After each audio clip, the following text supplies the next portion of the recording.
Hey guys! Welcome back ulit sa aming vlog!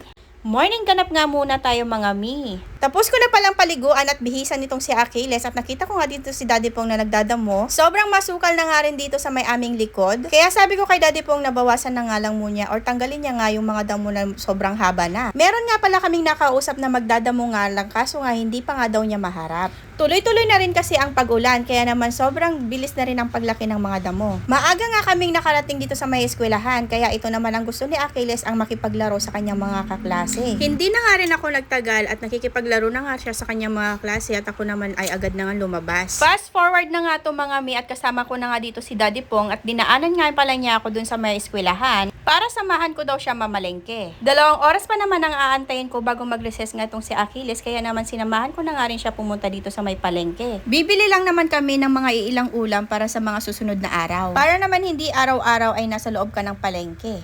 Bumili nga kami ng kalahating kilo nitong pusit na puti dahil gusto nga rin yan nila Jamira at na Achilles.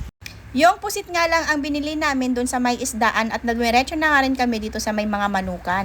Sobrang dami nga ng tao at hindi nga kami makasingit dito sa may manukan. Bibili nga sana kami ng paa ng manok kaso nga lang ay hindi nga kami makasingit kaya naman dito na nga lang kami sa mga laman ng manok. Bumili nga si Daddy Pong dito ng backbone dahil gusto nga daw niyang isahog yan sa arroz caldo. Kumuha na nga din pala kami dito ng wings para naman sa mga bata dahil naghahanap sila minsan ng mga pritong manok. Kukuha din nga pala kami ng karne ng baboy para naman sa pangsahog namin sa mga gulay.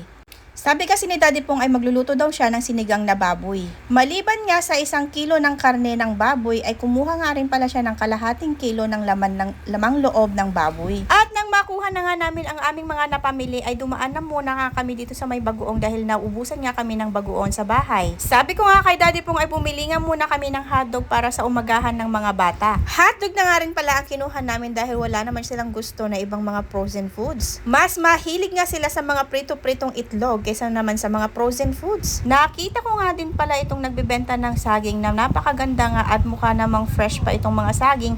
Kaya sabi ko kay Daddy Pong ay bumili nga rin kami na kahit kalahating kilo lang. Dumiretso na nga rin pala kami sa pamilihan ng mga gulay. Nagtingin-tingin nga kami sa mga gulay kung ano nga yung pwede naming maluto. At ayun na nga at nakapili na nga si Daddy at bumili nga siya ng patola dahil isasahog daw niya sa may sotanghon. Kumuha na nga rin siya ng kamatis at gabi para naman sa sinigang na baboy. Sabi ko nga sa kanya ay kunti nga lang din ang kanyang kunin dahil nga kami-kami lang din naman ang kakain dahil hindi naman kumakain yung mga bata ng gulay. Pagkatapos nga namin bumili sa mga gulay nandito nga rin naman kami sa mga merienda sa may mga kakanin dahil nga si Achilles ay bibilhan nga namin ng kanyang pang-recess. Bilo-bilo na nga rin pala ang binili kong merienda ni Achilles dahil minsan nga ay nag-request nga siya sa akin na kung pwede daw ay magluto ako para sa kanyang merienda. Pagkatapos nga namin mamalengke, ay nagpunta nga muna kami sa Save More para iwan nga lahat ng napamalengke namin doon dahil si Daddy po nga ay kakain muna daw ng mami. Pero ako ay dumiretso na nga dito sa may eskwelahan dahil oras na nga ng recess ni Achilles. Sakto nga ay pagdating ko nga naman dito ay palabas na nga rin sila. Agad ko nga binigay sa kanya kung ano yung nabili ko para sa kanyang recess. Abay kita nga sa kanyang mukha na masaya siya dahil bilo-bilo nga ang nabili kong para sa kanyang merienda. At nang matapos na nga magmerienda ang mga anak ay itong mga nanay naman ang sunod na kumain. So ayun lang mga mi for today's video. Thank you for watching. Bye-bye!